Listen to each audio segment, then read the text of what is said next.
A continuación, escucharemos las palabras del señor presidente de la Nación, doctor Javier Milei.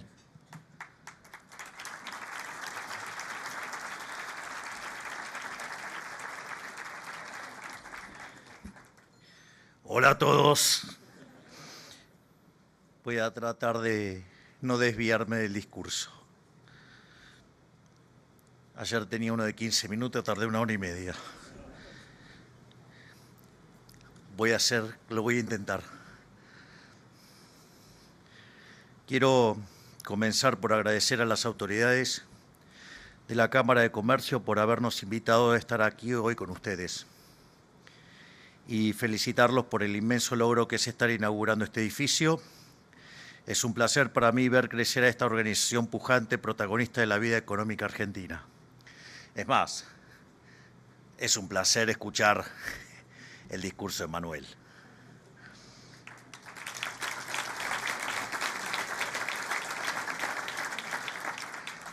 Este año ha sido un punto de inflexión en nuestra historia, un periodo de transición entre un siglo de miseria que llega a su fin y un futuro próspero para nosotros y nuestros hijos que comienzan a nacer. Ha sido difícil para todos, pero a la vez muy necesario.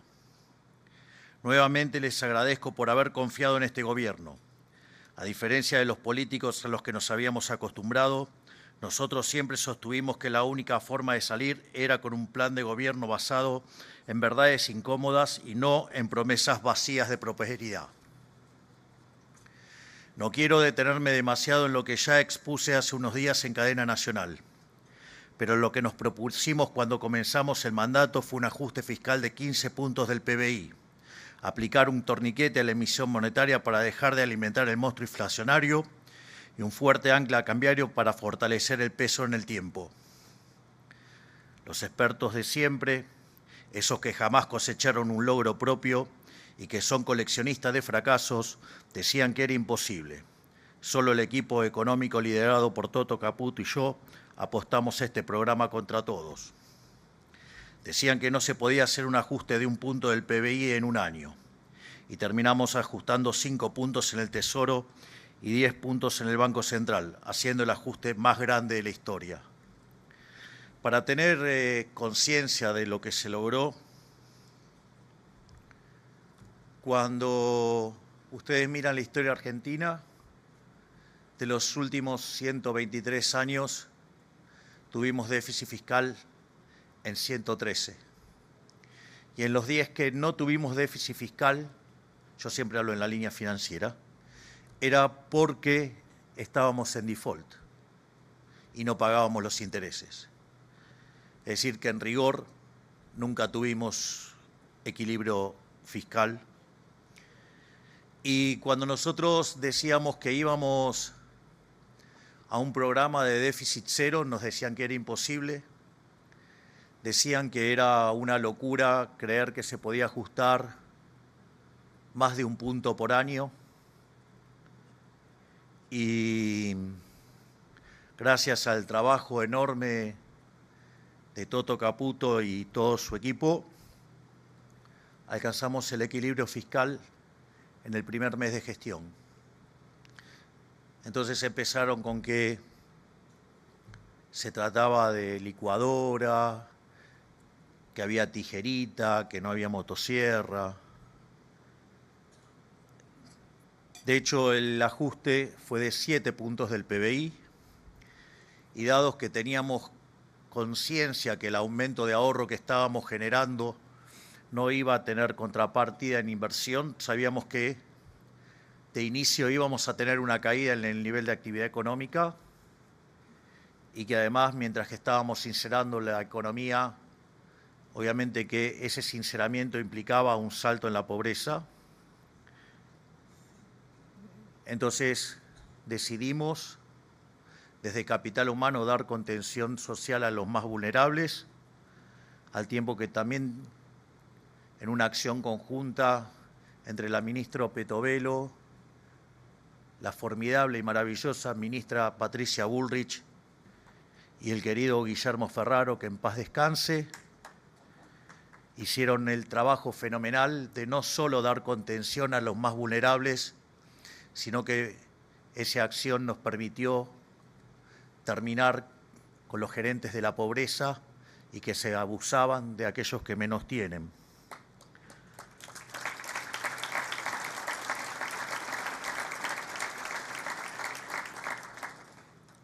Y dentro de las cosas que hicimos en ese momento, bajamos la cantidad de ministerios a 9, eliminamos secretarías, subsecretarías, eliminamos determinadas oficinas estatales, oficinas que, por ejemplo, se utilizaban para perseguir a opositores ideológicos, es decir, para perseguir a liberales concretamente, como eran el Ministerio de la Mujer o el INADI, donde cada vez que uno expresaba las ideas de la libertad, le cargaban una denuncia por discurso de odio.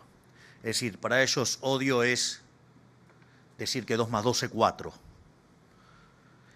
Y en ese sentido, también eliminamos la obra pública, una fuente de corrupción gigante en la historia argentina. Eliminamos también las transferencias discrecionales a provincias. Eliminamos subsidios. No solo que además eliminamos los subsidios, sino que además echamos empleados públicos, dimos de baja cientos de miles de contratos, y todavía hay caraduras que dicen esto que era mucha licuadora y tijerita, que el ajuste lo pagó la gente y no la casta. Es más, cierto caradura días atrás dijo que el ajuste lo habían pagado los jubilados. Hay que ser mentiroso e inmoral y sinvergüenza para decir algo así, porque el gasto público cayó 30% en términos reales, mientras que la cuenta de jubilaciones en términos reales está por encima de lo que estaba en el mes de noviembre, cuando nosotros, digamos, nos encontramos con las cuentas cuando asumimos en diciembre. Por lo tanto, digamos, no lo pagaron los jubilados el ajuste, sino que lo pagó el choreo de la política.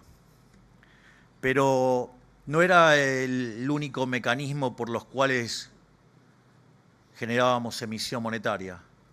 Teníamos factores de creación endógeno que derivaba de los pasivos remunerados del Banco Central. Hay un pequeño detalle, no sé si lo contó Guido, pero cuando estábamos cerca de asumir los pasivos remunerados, que estaban en un promedio de 90 días, el gobierno anterior, antes de salir, los pasó a un día. Y eso implicaba que en una situación de conmoción macroeconómica podíamos quintuplicar la base monetaria en un solo día, apenas. No solo eso, sino que además teníamos vencimientos de deuda en pesos por el equivalente a 90.000 millones de dólares, y ni que hablar de los problemas que teníamos en términos de la CIRA, que eran cerca de 43.000 millones de dólares, y dividendos pesados, que hacía una cuenta total por el equivalente de 60.000 millones de dólares, reservas internacionales netas negativas en 12.000 millones de dólares, y una brecha que en su peor momento estaba en el 200%.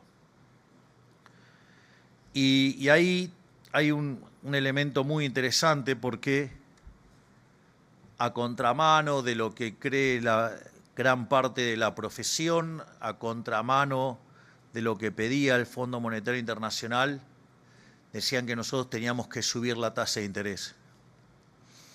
Esto es una discusión más del plano académico que del plano de contar en una charla así, pero me parece que vale la pena que hagamos un pequeño esfuerzo.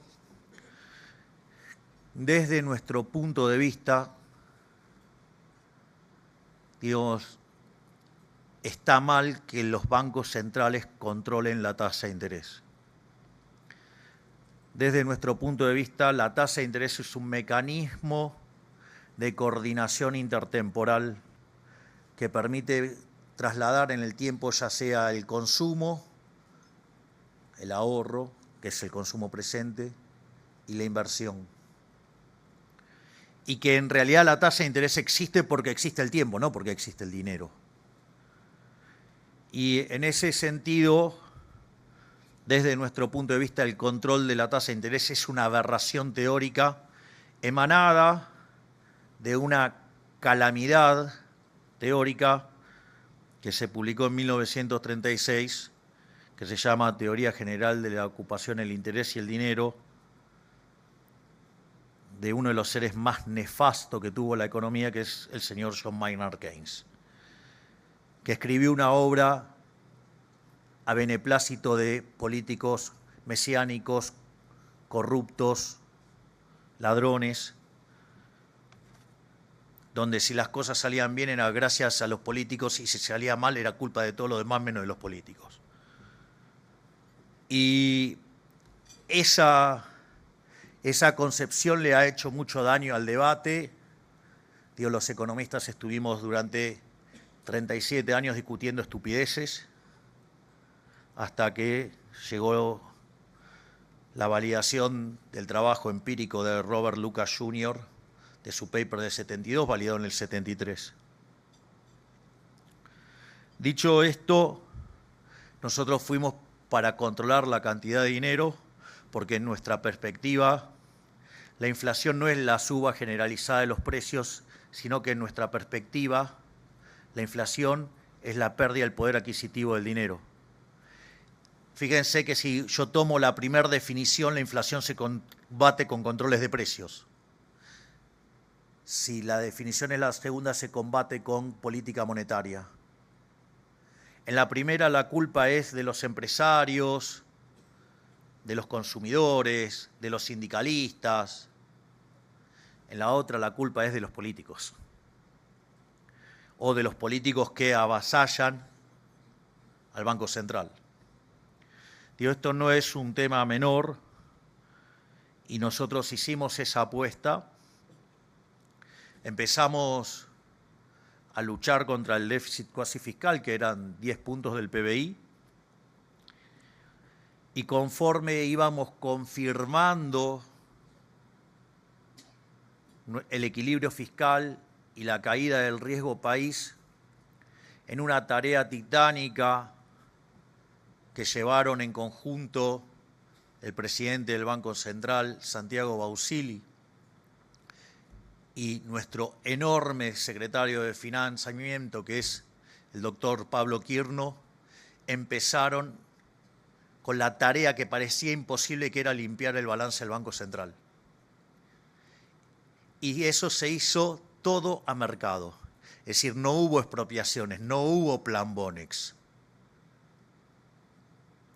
Y en 6 meses lograron limpiar la hoja del balance del Banco Central, terminar con los mecanismos de creación endógena de dinero y no solo eso, sino que derrumbar las expectativas de inflación al eliminarse factores de creación de dinero.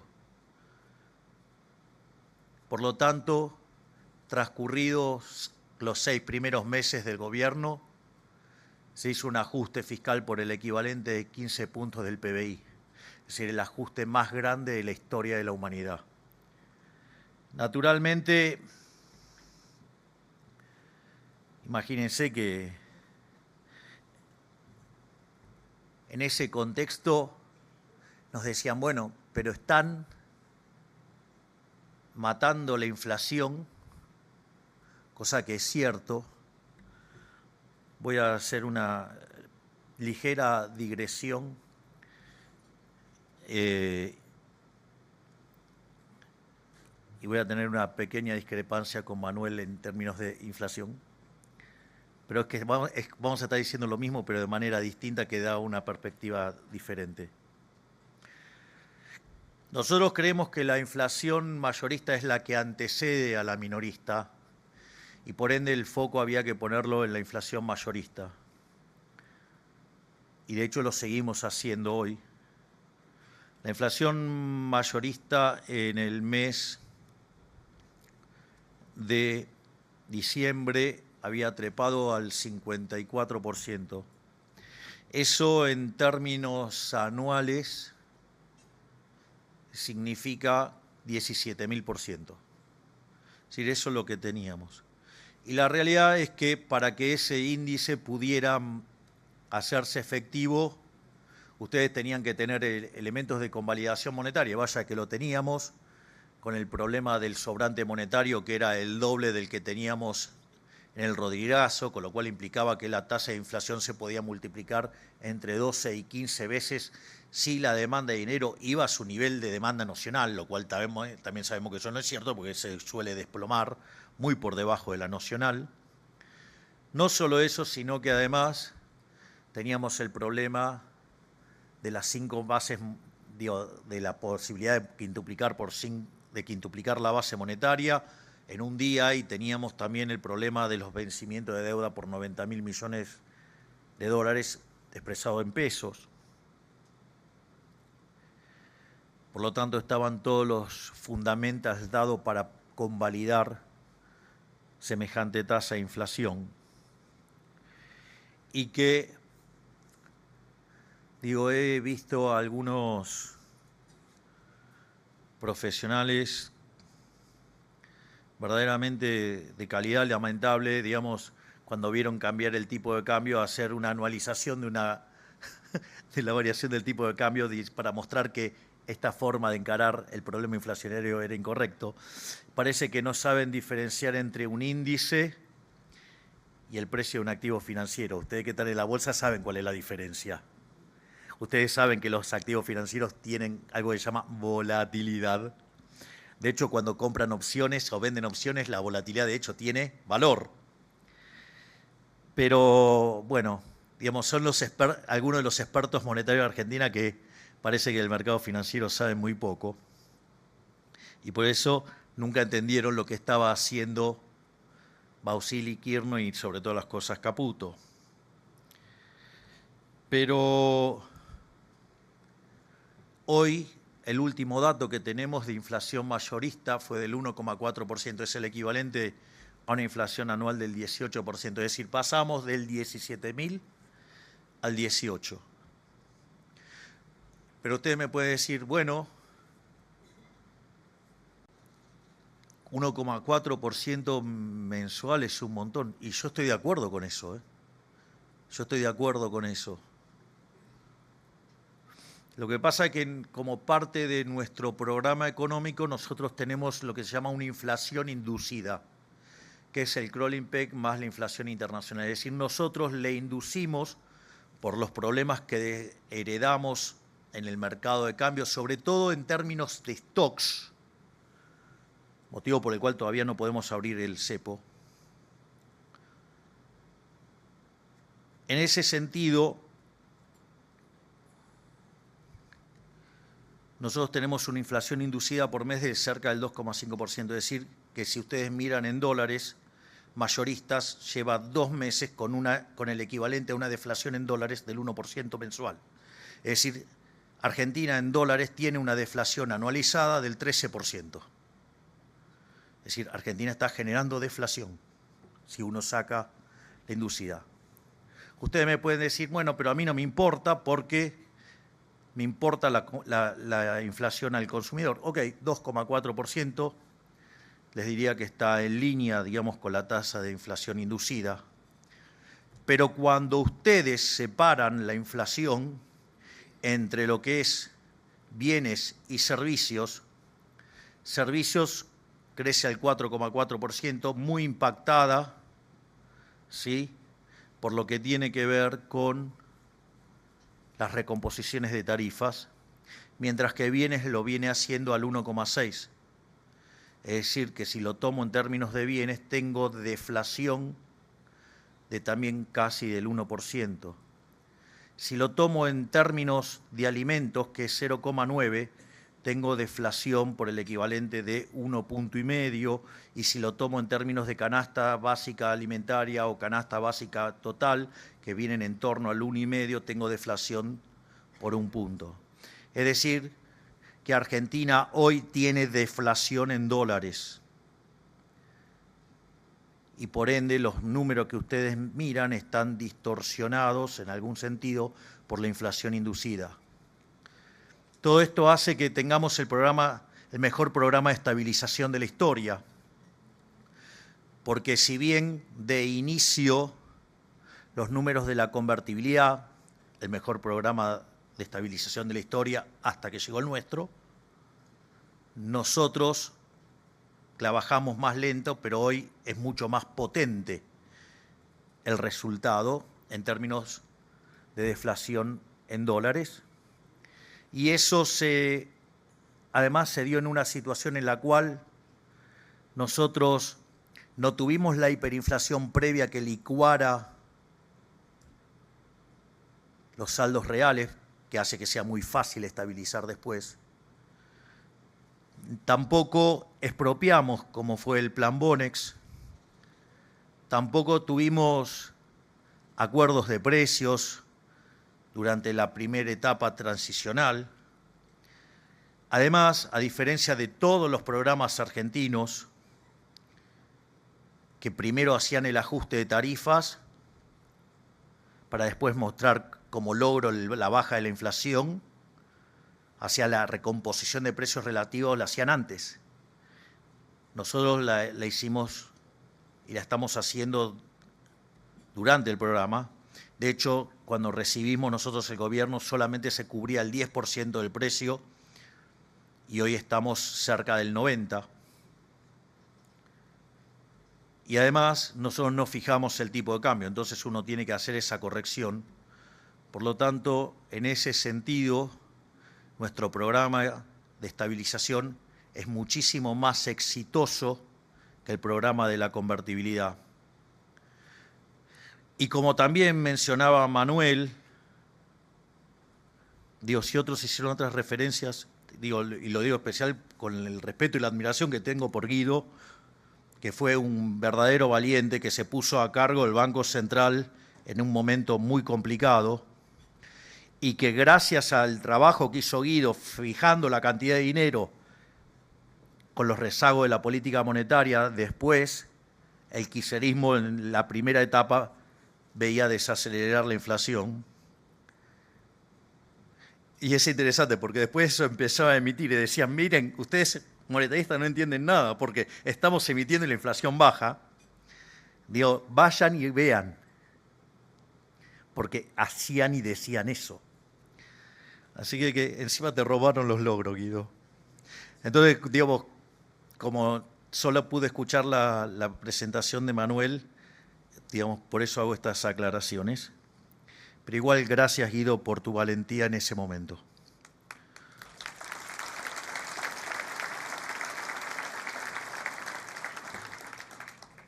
Y como también mencionaba Manuel, nosotros, es más, hoy se cumple un año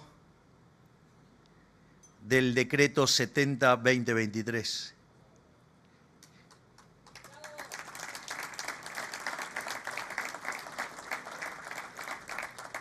Y que junto a la ley bases representa una reforma estructural 8 veces más grande que la reforma que hizo Menem, que había sido la más grande de la historia argentina.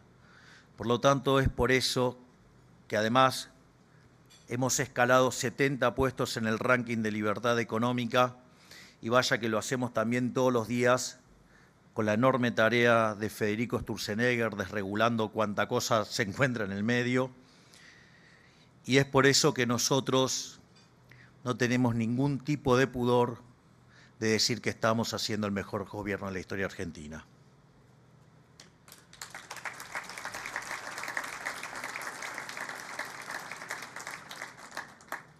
Y mientras que hacíamos esto, decían que nos iban a incendiar el país y sin embargo logramos pacificar la calle, no cediendo jamás ante los intentos extorsivos de los agitadores profesionales. Esto también es muy importante señalar. Cuando nosotros asumimos había cerca de 8.000 piquetes por año y decían que era imposible terminar con los piquetes. Nosotros terminamos con los piquetes de la mano del trabajo enorme de la doctora Bullrich, Sandra Petovelo y en aquel momento Guillermo Ferraro. Los terminamos desde el primer día. Y eso que parecía imposible, nosotros lo hemos hecho posible. Y no solo en materia de piquetes. El gobierno anterior decía que había perdido la lucha contra el narcotráfico y que Rosario estaba perdida. Y la doctora Bullrich diseñó el plan Bandera y bajó 70% los homicidios en Rosario.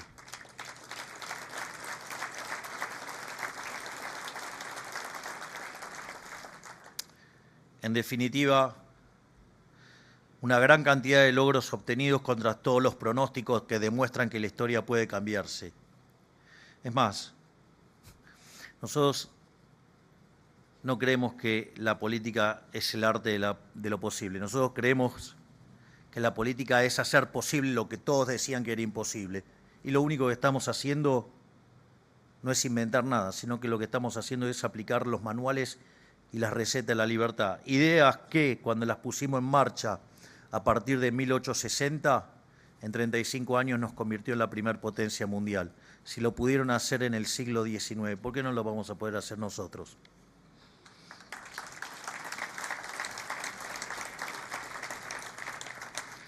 En definitiva, no hay ninguna razón para vivir en la pobreza ni para resignarse ante el mal. Solo hace falta tener las ideas claras y la convicción necesaria para llevarlo a cabo. Es decir, ocurre que el programa funcionó tal como nos lo propusimos. Incluso, y esto lo hemos dicho, esto ha superado nuestras propias expectativas.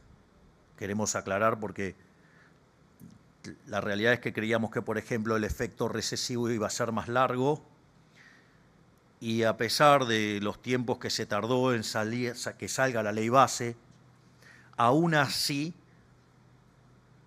nosotros, tocamos fondo entre marzo y abril y a partir de ahí la economía empezó a expandirse a un ritmo del 10%, o si toman el último trimestre se expandió a un ritmo del 3,9% que anualizado implica cerca de 16%. Dijeron que la inflación bajaba porque se estaba derrumbando el consumo, se viene moviendo a un ritmo del 20%. Dijeron que no íbamos a tener nada de inversión y viene creciendo a un ritmo del 50%. En definitiva, los números son mucho mejores de los que esperábamos. El dato de desempleo, el más reciente, dio 6,9%, habiéndose creado 145.000 nuevos puestos de trabajo. El salario real le viene ganando desde hace 6, 7 meses sin parar a la inflación. El salario en dólares promedio pasó de $300 a $1.100 y en el medio logramos algo que parecía imposible y es que estamos haciendo caer la pobreza cerca de 20 puntos y la indigencia pasó de niveles de más del 20% a niveles entre el 8 y el 9%. Es decir, en los últimos meses además sacamos la pobreza a 8 millones de argentinos. Vaya que estamos logrando cosas con la silla de la libertad.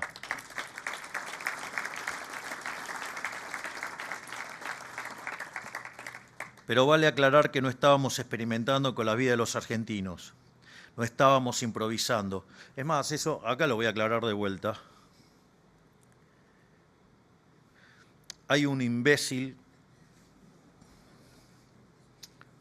muy pedante, muy jactancioso, en un programa televisivo que sale una vez por semana, que se arroga saber mucho de economía y de política y pifió todo, que dice que nosotros no teníamos plan, que improvisamos. Se lo planteo sinceramente y, como diría el profe Pablo, lo voy a decir en latín. Con el quilombo que teníamos enfrente, si no teníamos un programa económico, volábamos por los aires. Es decir, digamos, porque esto lo empezamos a hacer desde el día 1. Y es muy interesante porque hace 2 días, un economista liberal que se llama Iván Carrino encontró un libro que junto a unos colegas publiqué en el año 2014 y que estaba todo el detalle del programa económico. Y como Argentina tiene estas cosas de que le costaba evolucionar, los problemas eran los mismos. Y entonces está ahí toda la descripción del programa económico. Es decir, que hacía bastantes años que ya tenía el programa económico en mi cabeza y además lo dije durante toda la campaña. Por eso es que a veces me resulta raro algunas cosas. Pero bueno, será que odia y envidia mi cabellera el señor en cuestión. Digo, así lo identifican al mentiroso, farsante, operador. Pero, por lo tanto, nosotros no estábamos improvisando, sabíamos lo que estábamos haciendo. Y eso de improvisar, la verdad que nosotros se los dejamos a los chamanes de la economía, cuyos métodos creativos de jugar con el dinero ajeno hemos padecido por demasiado tiempo. Si no, digamos, de hecho ahí señalaba muy bien Manuel de los riesgos del populismo, justamente. Digamos, gente que ha hecho un arte de violar la restricción de presupuesto. Y esto también acá a veces hay hechos fortuitos. Yo recuerdo que estaba en el programa del queridísimo Ale Fantino y en un momento me dice, no, bueno, pero te van a pedir para esto, te van a pedir para esto. Y yo le dije, Ale, no se los puedo dar. No, bueno, pero es que no hay plata, no te puedo dar lo que no tengo, porque no hay plata. Esta frase que parece una cosa tan obvia, bueno, en Argentina era lo que no era obvio porque durante 123 años tuvimos siempre déficit fiscal en rigor. Y fue increíble lo que generó eso, porque permitió que los argentinos internalizaran algo que se llama restricción de presupuesto.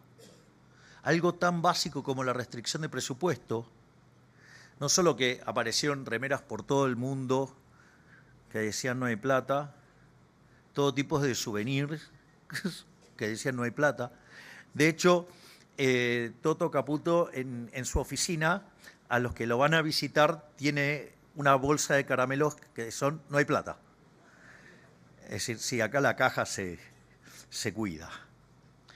Y en ese sentido fue un impacto impresionante porque hasta, digamos, había canciones con no hay plata. Es decir, entonces vean como un hecho fortuito ante la pregunta de un periodista honesto y bien intencionado, cómo de repente aparecen soluciones que nos ordenaban a todos. Es más, los padres salían, iban y los chicos le pedían cosas, entonces, ¿a vos te gusta mi ley? No hay plata. O sea, se convirtió en un mecanismo verdaderamente increíble, porque en el fondo es respetar la restricción presupuestaria y nosotros simplemente hicimos lo que funciona, lo que ha sacado a millones de personas de la pobreza a lo largo del tiempo y en el mundo.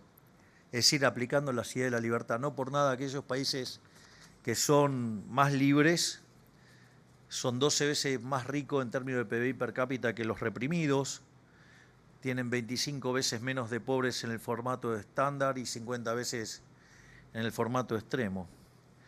Así es que no veo dónde está la disyuntiva entre abrazar o no las ideas de la libertad, si es un negocio fenomenal.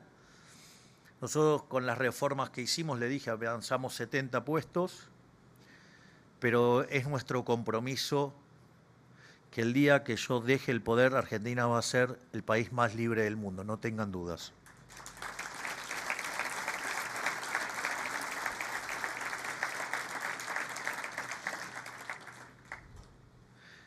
Por lo tanto, el saldo al día de hoy es un país con superávit fiscal y comercial en un proceso vertical de recuperación económica que tiene todo para seguir creciendo. Ya se están dando las señales de que la economía está despegando a ritmo vertiginoso. Como decía antes, de una inflación del 54% en diciembre del 23, pasamos a una inflación del 1,4% en noviembre de este año, la más baja en 4 años si analizamos el sector de alimentos, que tiene una alta incidencia en la canasta básica. Pasamos de una inflación del 29,7% en diciembre del 23 a una del 0,9% el mes pasado. Es decir, la que tiene implicancia directa sobre los pobres y los indigentes bajó 30 veces. La brecha cambiaria pasó de alrededor de 200%, es decir, una relación 3-1 cuando asumimos, a estar prácticamente extinguida. Ya están casi dadas las condiciones para bajar el crawling peg al 1% y estamos negociando un acuerdo con el fondo para el primer cuatrimestre del 2024 y así poder cumplir con las condiciones necesarias para salir de una vez por todas del cepo.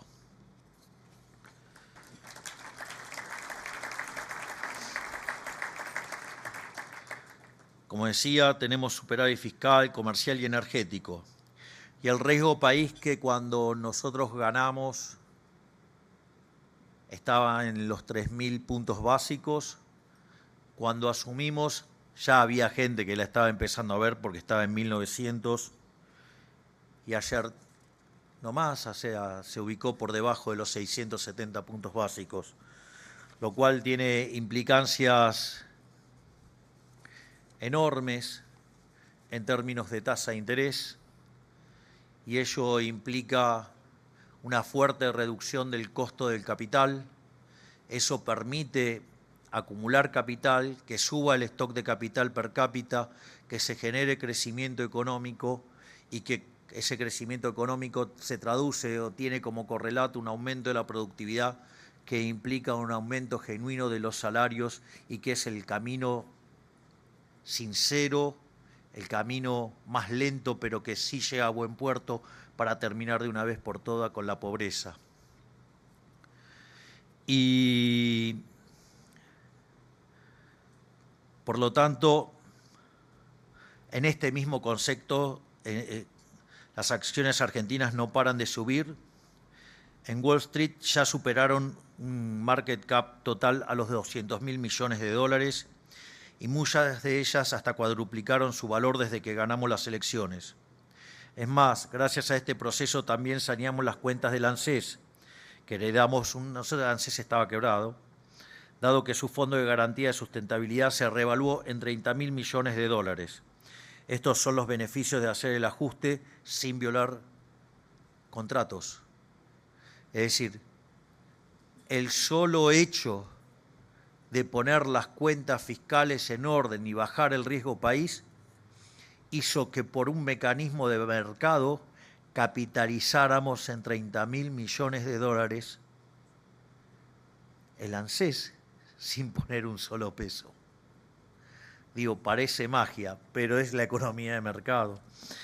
Es más, es muy interesante porque siempre se habla de endeudamiento y el accionar conjunto entre el Tesoro y el Banco Central permitió reducir la deuda de manera inédita en Argentina en 30.000 millones de dólares. Ahí también quiero hacer una aclaración porque todos entendemos el valor de la independencia del Banco Central. El problema es qué hacemos cuando el Tesoro violó la independencia del Banco Central. Es decir, Muchos solamente miran equilibrio de flujos y en realidad en la vida real usted tiene que mirar flujos y stocks. Y los stocks fueron pulverizados por el Tesoro. De hecho, nosotros, cuando asumimos, de hecho sigue siendo el máximo acreedor del Tesoro Nacional, es el Banco Central, con deuda por cerca de 120.000 millones de dólares. De hecho, tuvimos que hacer un write-off único en la historia para que vean lo demencial del kirchnerismo por 45.000 millones de dólares. Es decir, tuvimos que hacer un write-off en el balance del Banco Central por 45.000 millones de dólares. Es decir, eso para que vean la tarea enorme de Bausili también. Porque ustedes no pueden tener estabilidad monetaria si no sanean el balance del Banco Central. Y lo voy a explicar y lo voy a hacer con un ejemplo, así de paso, también lo voy a decir, le contesto al pelotudo de Hans Hermann Hoppe. Digo porque, como se dedicó a dar una conferencia criticándome sin saber los números de Argentina, que se banque el vuelto.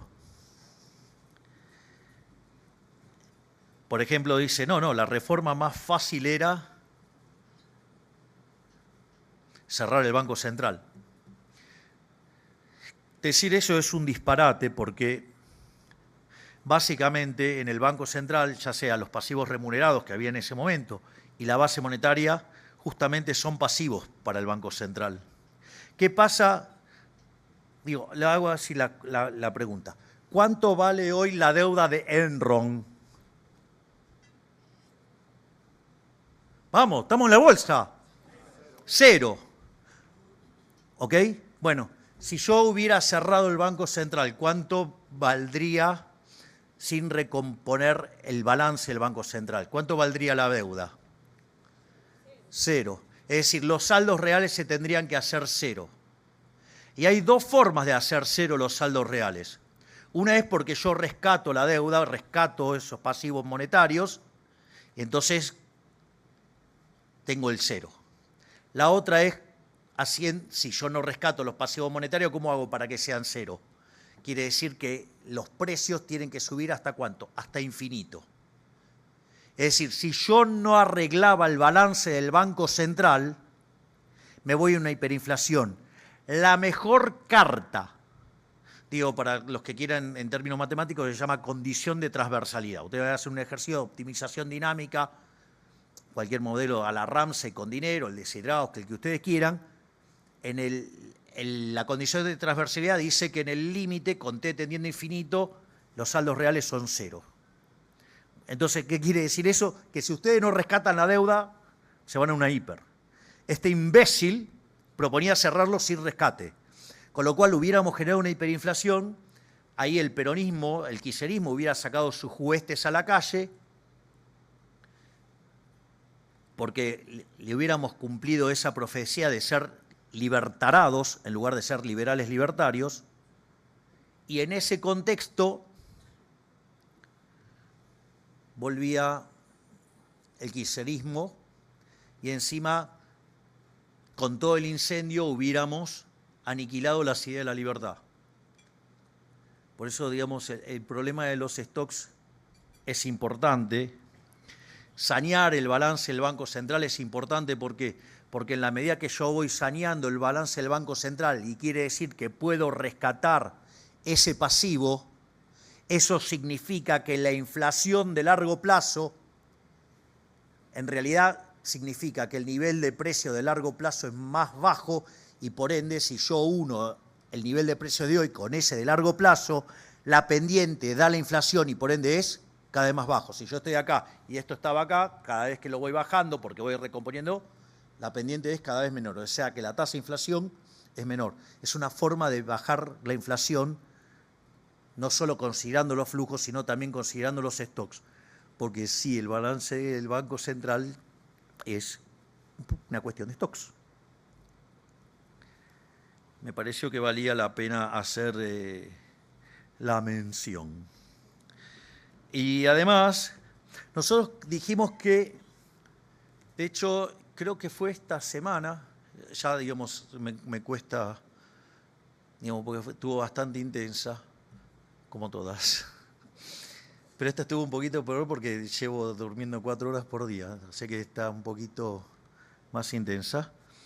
Me dieron el premio Ronald Reagan, que tiene que ver por haber cumplido mi compromiso con los contribuyentes.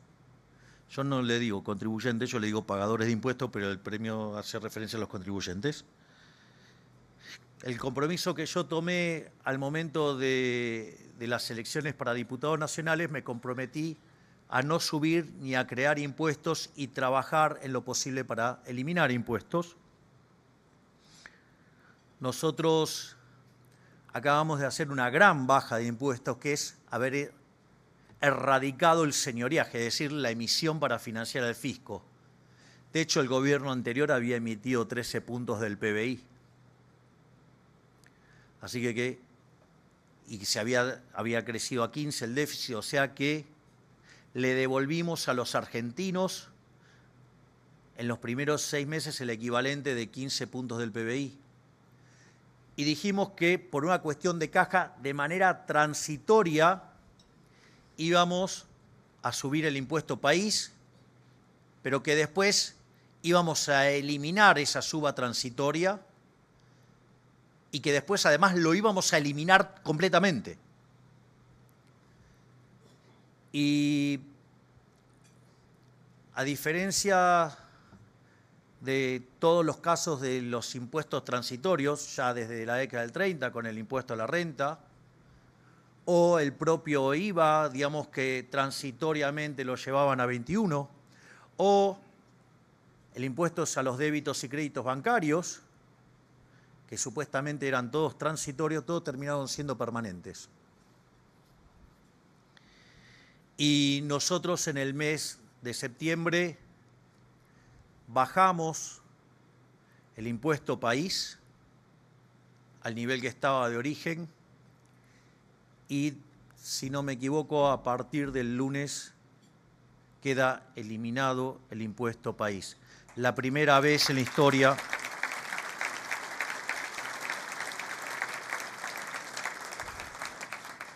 es decir, que es la primera vez en la historia que un gobierno cumple justamente con eliminar un impuesto.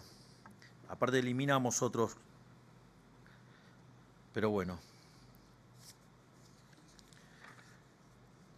Y tengo más buenas noticias, y es que la baja de impuestos continuará, como es nuestro compromiso irrevocable de devolver el superávit en forma de alivios al pagador de impuestos, porque menos impuestos es más competitividad y más para todos.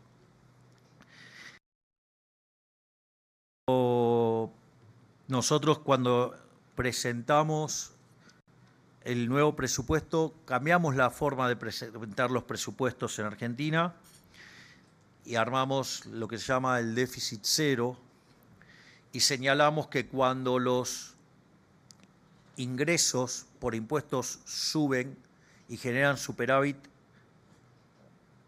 lo que nosotros estamos proponiendo es que si el aumento es transitorio, lo acumulamos, o sea, generamos una reserva. Mientras que si es permanente, vamos a bajar los impuestos. De hecho, estamos pensando en una reforma tributaria donde los impuestos nacionales no sean más que 6 impuestos. Y eso también es otro compromiso y que va a depender de que la economía empiece a crecer. Y la pregunta es si la economía puede crecer. Miren, la verdad que sí, hace unos días tuve el privilegio de estar hablando con muchos economistas, y uno de ellos con los que hablé fue con Juan Pablo Nicolini, que recientemente hizo un estudio que muestra cuál es el potencial de crecimiento de Argentina dado el equilibrio fiscal. Y él muestra en ese trabajo acorde a la calibración de un modelo de Robert Lucas Jr., que Argentina podría crecer al 4,5% per cápita, de manera sistemática. Y lo interesante es que cuando hablé con él me dice, no, esto es solamente equilibrio fiscal. Es decir, si uno considera que el equilibrio fiscal nosotros lo hicimos achicando el Estado y además somos una máquina de meter reformas estructurales pro mercado, 4,5% de largo durante un periodo importante de tiempo, hoy es un piso. Y esa es la mejor garantía de que vamos a sacar gente de la pobreza de una manera verdaderamente estremecedora. Así es que también, digamos, y ese crecimiento nosotros los vamos a acompañar con un Estado cada vez más pequeño. Y cuando hablo de la prosperidad para todos, también me refiero a los sectores más vulnerables, porque, digo, ustedes no pueden descuidar a las víctimas del sistema populista, que son los vulnerables.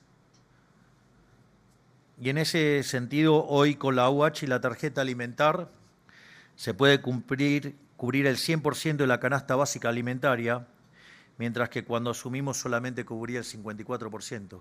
Es decir, aquellos que se llenaban la boca hablando de los pobres, lo único que hacían era multiplicarlos.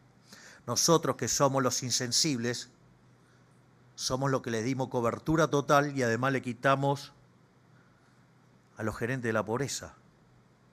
Es decir, no solo que hoy pueden comer todos, sino que además le sacamos a aquellos que los extorsionaban. Vaya si las cosas cambiaron.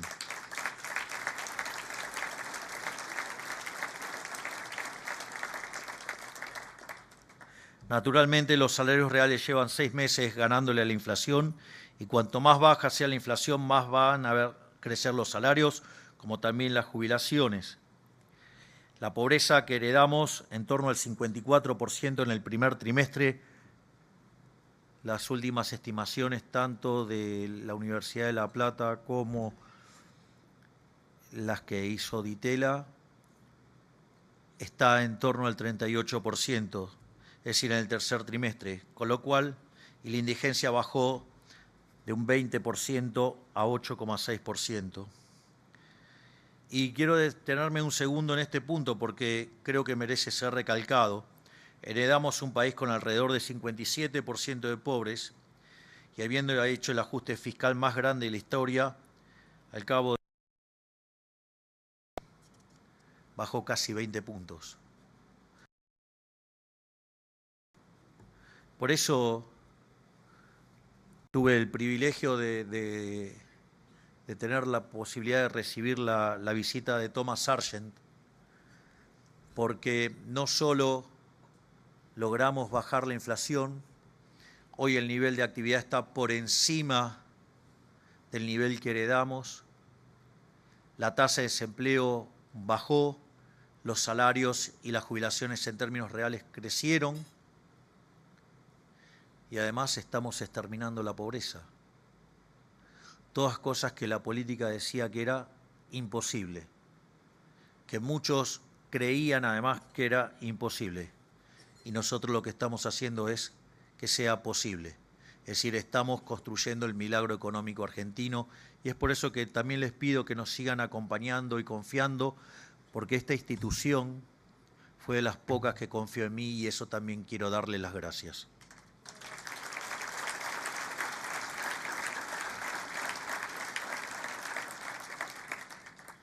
En definitiva, estos son tan solo algunos de los logros de este gobierno y apenas la punta del iceberg de los que nos espera en el futuro si continuamos este rumbo, porque el crecimiento sostenido en el tiempo llegó para quedarse.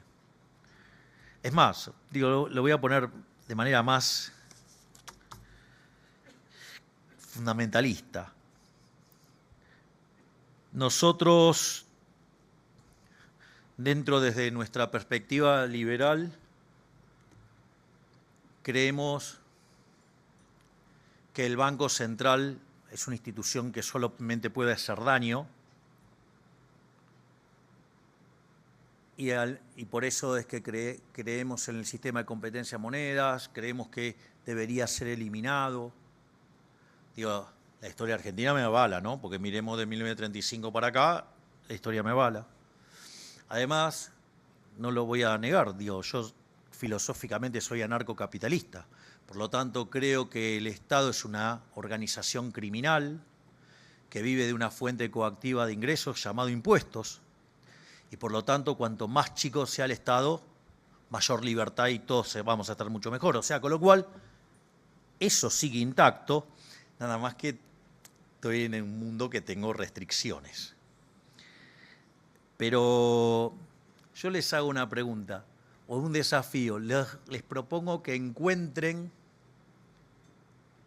una situación de un gobierno en un entorno democrático que entra a un año electoral proponiendo déficit cero, es decir, sin política fiscal expansiva, y emisión cero, o sea, sin política monetaria expansiva.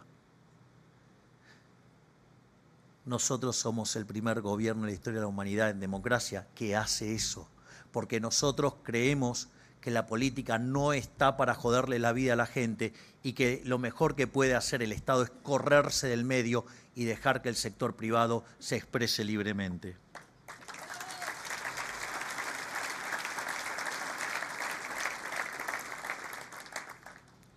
Por otra parte, volviendo al tema del crecimiento, también, digamos, tenemos que explicar de dónde creemos que sale este crecimiento.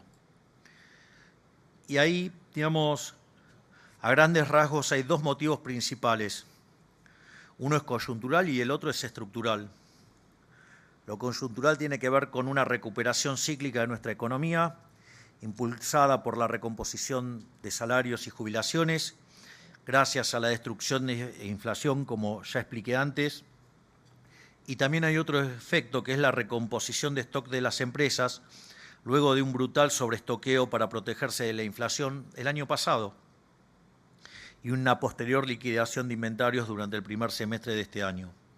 Todo esto también explica el formidable crecimiento de nuestra economía durante los últimos 2 trimestres, es decir, la economía empezó a recuperar, digo, a partir de abril. El otro motivo, el estructural, tiene que ver con todo lo que estamos haciendo como gobierno. El ahorro de 15 puntos del PBI que antes dilapidaba la política y este año ha sido devuelto al sector privado, ya se está traduciendo en mayores inversiones y mayor consumo. Vean que cuando nosotros asumimos se hablaba de la hiperinflación. Hoy hablamos de los créditos hipotecarios a 30 años. Me parece que hay un pequeño cambio, ¿no? Por otra parte, eso en el fondo, digo, si ustedes aumentan el ahorro, digo, porque se corrió el fisco, digamos, o lo consumen o lo invierten. Por lo tanto, digamos, vamos a estar sin duda mucho mejor. Es más, le voy a decir algo, si fuéramos al extremo más obsceno de todo, que lo consumimos, el hecho de que consumamos nuestro dinero en lo que a nosotros se nos da la gana y no que lo gaste el político que no sabe cuáles son nuestras preferencias, ya con eso tenemos una ganancia de bienestar. Imagínense si además, con la forma de ahorrar intensa que tenemos los argentinos, porque ustedes cuando miran la tasa de ahorro de Argentina tendrían que descomponer entre la del sector público y la del sector privado. Cuando vean el ingreso disponible que le queda al sector privado y el ahorro que tenemos en la economía, en especial del sector privado, van a ver que los argentinos ahorramos mucho, por lo tanto tenemos un potencial enorme para invertir y consecuentemente para crecer fuertemente. Ahora, para que ustedes, digamos, puedan invertir, también los tiene que acompañar ¿qué? La tasa de interés. Entonces tenemos bases de crecimiento, tenemos bases de un mayor ahorro y ahora ¿qué necesitamos? Por ejemplo, menores tasas de interés. Bueno, la baja del riesgo país y en consecuencia de la tasa de interés, esto abarata el costo intrínseco de la acumulación de capital. Por lo tanto, esto produce un aumento directo de la inversión. Y esto también lo estamos viendo. No por nada tenemos el boom de créditos hipotecarios más grande que haya visto este país. Es más, tenemos el tema del RIGI, que ya tenemos solicitudes por el equivalente de casi 12.000 millones de dólares y, como dicen algunos imbéciles, como yo me gusta irme de viaje a pasear, del último viaje me traje casi 3.000 palos verdes de inversiones, que es la inversión de Río Tinto por 2.500 millones de dólares y la de Stellantis, que la van a aplicar acá, por cerca de 400 millones de dólares para los motores de las RAM.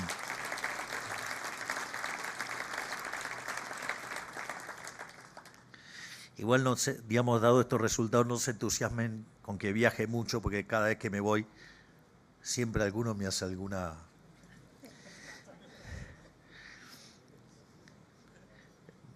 Sin comentarios.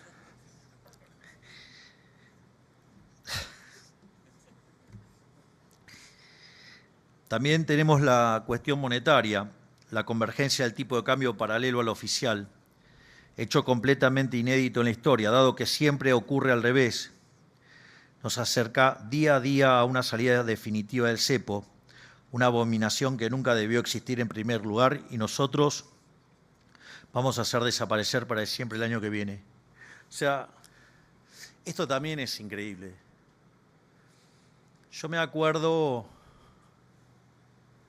que estábamos viajando con Toto a lo que iba a ser mi exposición en Sun Valley y, si no me equivoco, íbamos con Toto y íbamos con Demian. Les aviso que hoy, cuando salgo de acá, me voy a grabar los anuncios que vamos a hacer en materia nuclear. Literalmente se van a caer de culo.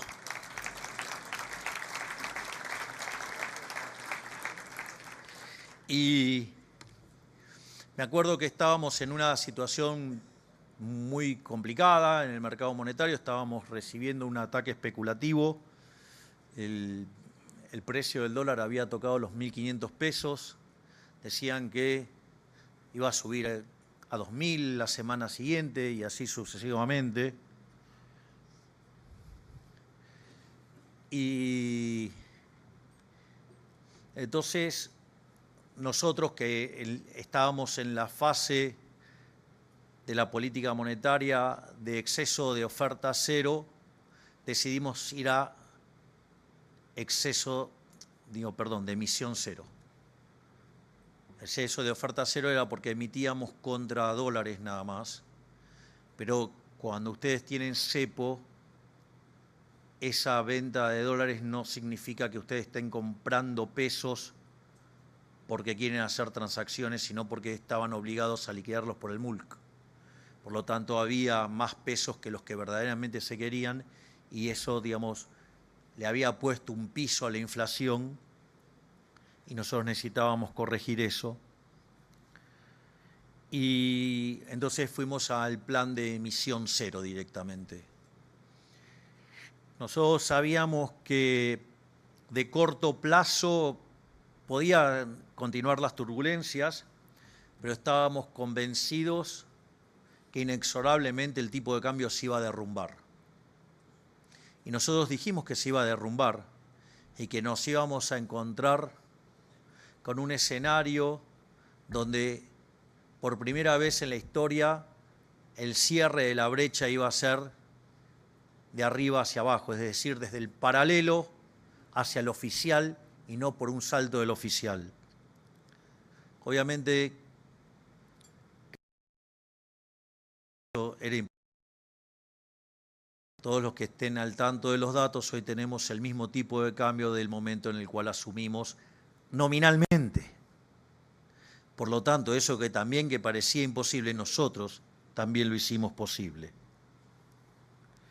Pero también quiero que sepan que estamos avanzando en distintas soluciones para el descalabro de stocks del Banco Central y su posterior cierre. Es decir, la idea de terminar con el Banco Central no se escapó. Pero me resulta a veces gracioso, ¿no? Porque así como yo hablé de competencia de monedas y la llamaron dolarización, y les propongo que vean el reportaje que me hace Pablo Rossi cuando lo anuncio en La Nación Más, y yo hablo de competencia de monedas, y me pusieron un cartel así que decía dolarización. Pero al margen de eso, nunca dije que el Banco Central se cerraba de manera instantánea, como el libertarado de Jope y todos los imbéciles locales, digamos, que repiten, no cerró el Banco Central. Dije que por lo menos iba a tardar 4 años en cerrarlo. Recién va uno y vengo de... Les puedo asegurar que hoy, digamos, el balance del Banco Central está muchísimo más saneado que lo que teníamos y que cada vez estamos más cerca de esa situación. Y ahí, digamos, está jugando un rol muy importante el modelo de competencia de monedas, porque, digo, esto no solo que terminará con la inflación para siempre, sino que dará pie a unos puntos que tengo que mencionar sobre la carga impositiva, pero a lo que quiero ir es que hoy ya existe la competencia de monedas. Hoy ustedes pueden hacer transacciones en la moneda que ustedes quieran. Justamente nosotros aceleramos el proceso de lanzamiento de la competencia de monedas para que no se nos derrumbe el tipo de cambio. Es decir, mientras que hay un conjunto de primates diciendo que hay un problema de apreciación cambiaria, nosotros tuvimos que lanzar la competencia de moneda para que no se nos destruya el tipo de cambio. Damos demanda por otro lado. Que la cuestión a futuro con todos los proyectos energéticos nos van a salir los dólares por las orejas. Entonces lo que necesitamos es crearle demanda a esos dólares y eso va a generar lo que nosotros llamamos la dolarización endógena, donde empieza a haber, dando vuelta por la economía, más dólares que pesos. Y va a haber un momento que la diferencia va a ser tan grosera que dolarizar es nada. Cerrar el Banco Central es nada. Es más, la última etapa de ese proceso es cuando puedan pagar los impuestos en dólares, cosa que todavía no, pero que es la última etapa de ese proceso. Así que ya saben que el día que habilitamos que paguen los impuestos en dólares, digamos, el edificio de Reconquista 266 se va a convertir en un museo.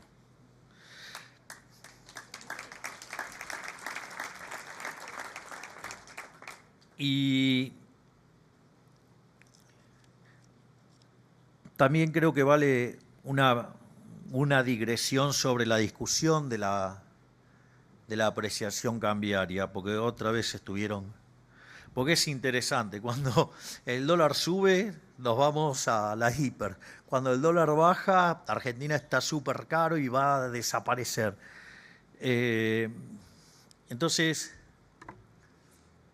lo que quiero contarles es por qué nosotros creemos que no hay apreciación cambiaria.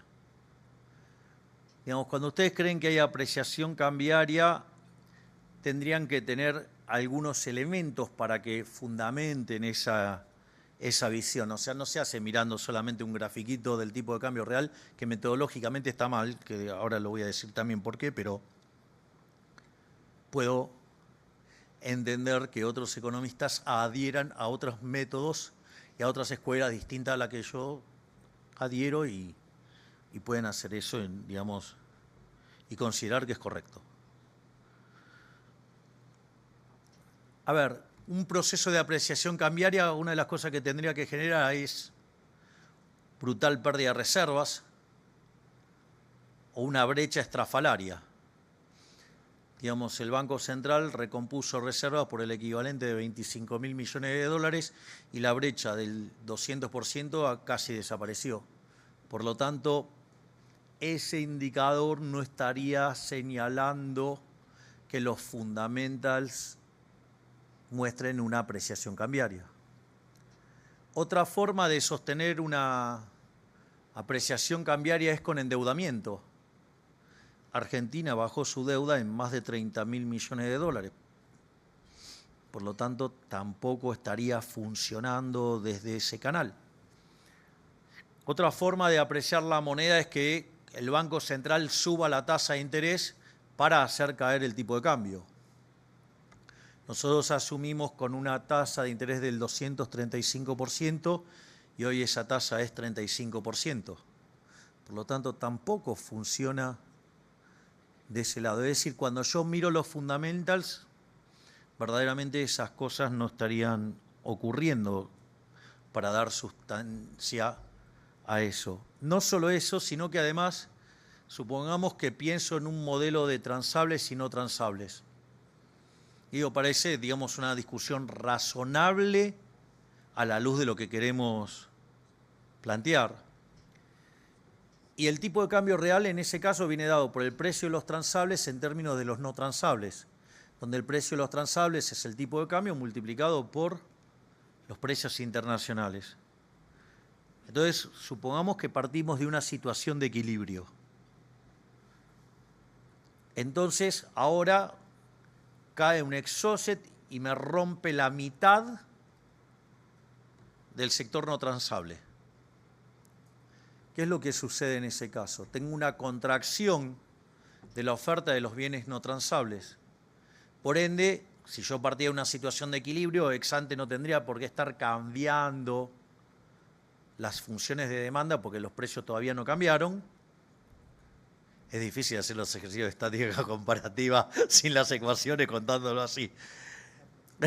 Pero muy bien, muy bien. Entonces, ¿qué es lo que tiene que pasar en esa economía? Tiene que subir el precio de los no transables, ¿no? ¿Y por qué tiene que subir los precios de los no transables? Porque es donde se generó la escasez. Entonces, tengo la misma demanda, se me contrajo la oferta, tengo escasez ahí. Entonces, digamos, cambian los precios relativos, cambia el conjunto de funciones de demanda y consecuentemente tengo otro conjunto de precios. ¿Y qué es lo que empieza a hacer? Me empieza a mandar señales que yo tengo que invertir en el sector no transable porque le acaba de caer un exocet. ¿Está claro? Ahora, si yo tomo al club de los imbéciles devaluadores, frente a ese caso, ¿qué me dicen? ¡Devaluó! ¡Devaluó! Porque el tipo de cambio real se te apreció. No, en realidad tengo una señal de que tengo que invertir en el sector no transable. Esto no es menor.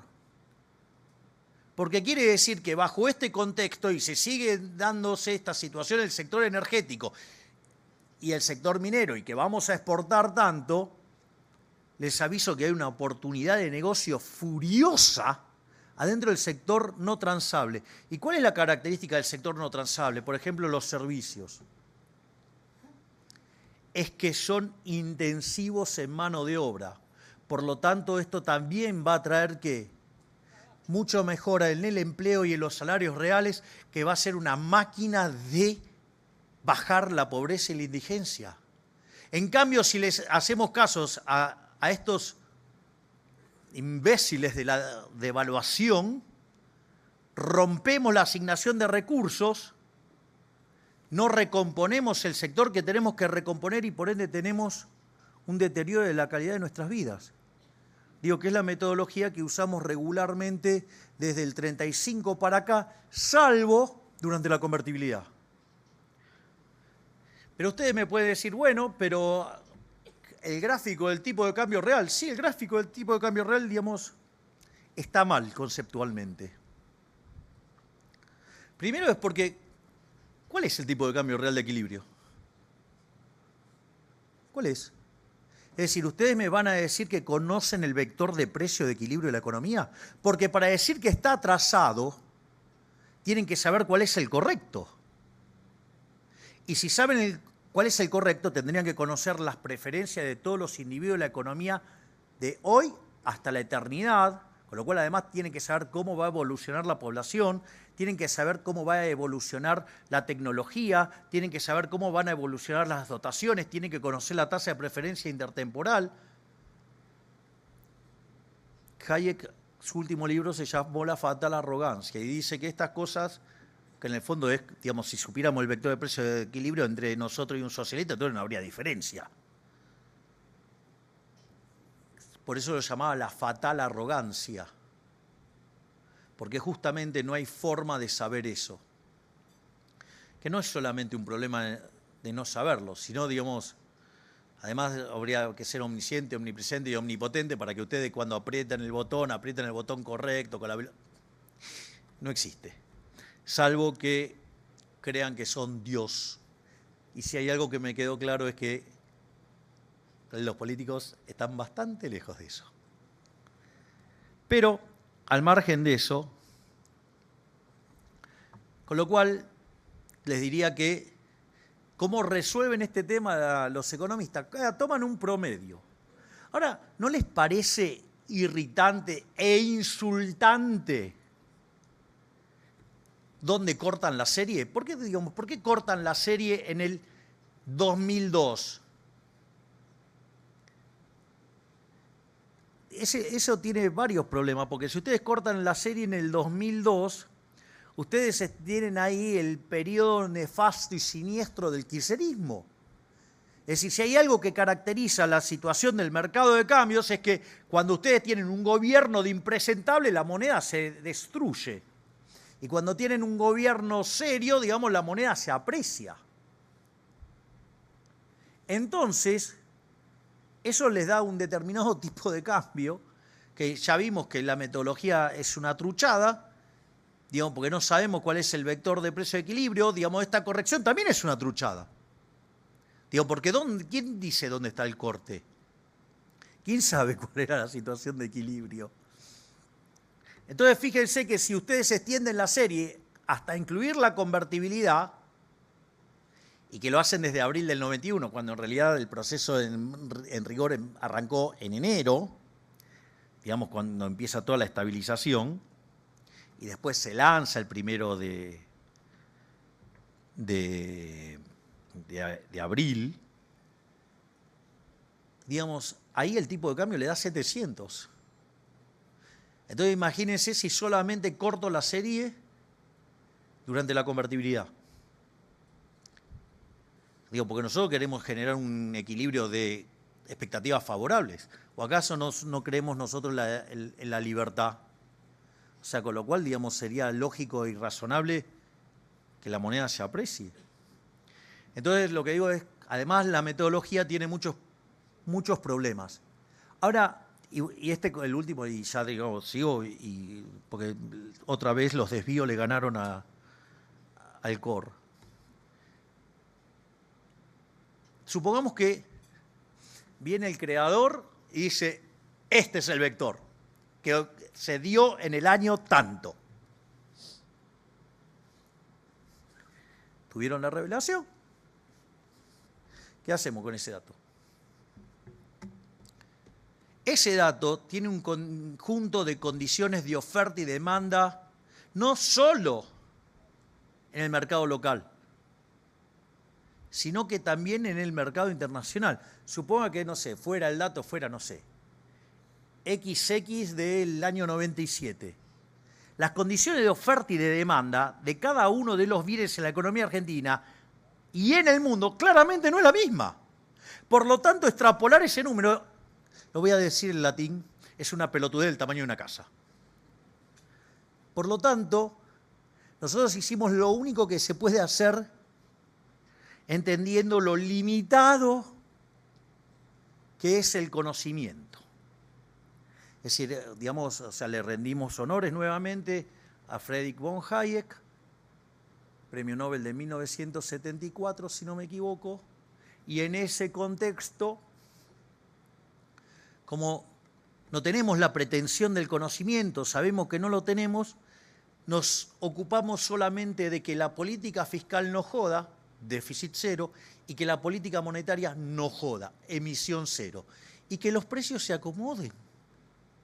Es decir, porque si le pegáramos, estaríamos poniendo los mismos que pone el mercado, pero en el medio estaríamos haciendo un montón de desastre para que nos financien hacer eso. Por lo tanto, que lo haga el mercado. Si lo puede hacer el mercado, digo, ¿para qué lo vamos a hacer nosotros? Que seguro lo vamos a hacer peor. Así que me parece que creo que he sido bastante contundente sobre aquellos que quieren devaluar todo el tiempo. Y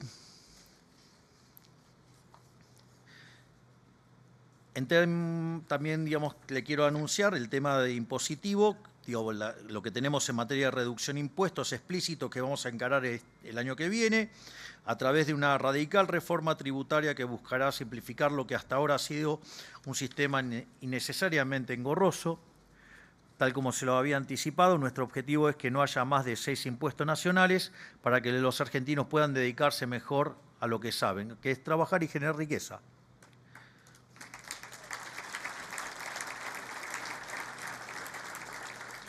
Ahora viene otro anuncio bueno, aviso. Es decir, me convertí en un portador de buenas noticias. Me acuerdo que cuando me hizo la entrevista Susana Jiménez me dijo, ¿qué podés decirme para adelante? Que de acá para adelante iban a ser todas buenas noticias. Estoy cumpliendo. Miren ese día y miren todas las noticias que salieron después de ese día. Y eso es gracias a el maravilloso equipo que tengo de gobierno, de gente no solo infinitamente talentosa, sino también buenas personas, y sobre todas las cosas, gracias a los argentinos de bien que nos pusieron el hombro.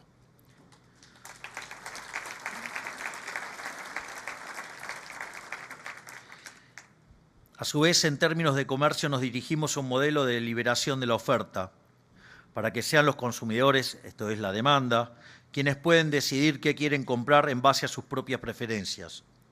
Esto obligará a las empresas acostumbradas a vivir en un coto de casa garantizado por los amigos a competir entre sí como mejores productos y o mejores precios para conquistar a los consumidores.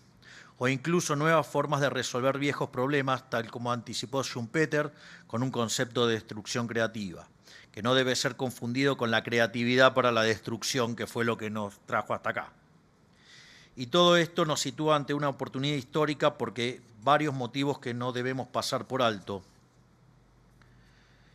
Y en este tema, básicamente lo que tengo para contarles es que efectivamente vamos a avanzar en un tratado de libre comercio con Estados Unidos y que ayer mismo y hoy lo reafirmó la vocería del presidente electo de los Estados Unidos, Donald Trump, que vamos a trabajar para conseguir el Tratado de Libre Comercio. Así es que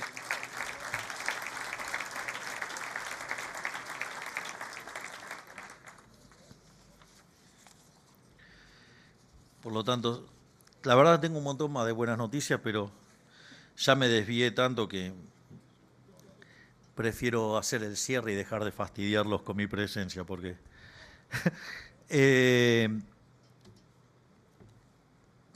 definitiva, quiero empezar el cierre con una frase de Confucio que dice que el hombre que mueve montañas comienza moviendo pequeñas piedras.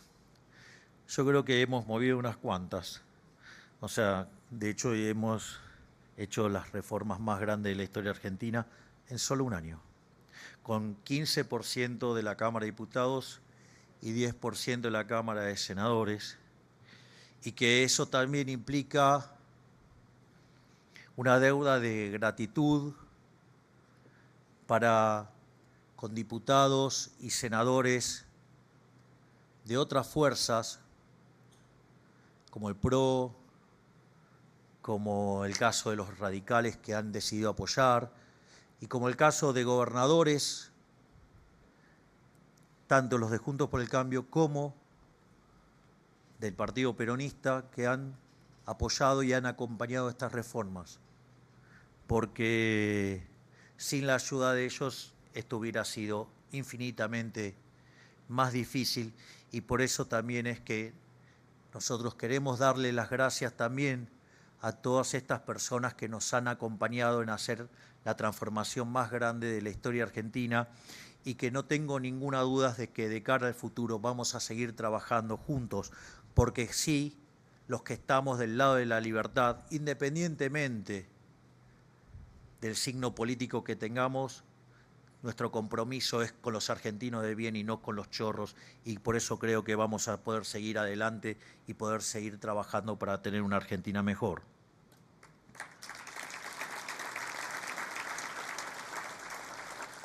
Y finalmente, quiero agradecerle nuevamente, queridos amigos de la Bolsa de Comercio, por habernos recibido y volver a felicitarlos por el edificio. Mudarse de casa después de haber estado tanto tiempo en el mismo lugar es un salto importante. A veces hay que dejar atrás afectos y nostalgias para animarse a dar un salto adelante. El cambio es una parte central de la vida y hay que hacer lo mejor que se puede con él. Así es que quiero desearles que tengan unas muy buenas tardes, que pasen unas hermosas fiestas, que inicien un hermoso año porque vamos a tener un fabuloso 2025 y que las fuerzas del cielo nos acompañen y ¡viva la libertad, carajo! Muchas gracias. De esta manera despedimos al señor presidente de la Nación, doctor Javier Milei, y le pedimos a todos los presentes que mantengan sus lugares para continuar con las actividades programadas en la inauguración de la nueva sede de la Bolsa de Comercio de Córdoba.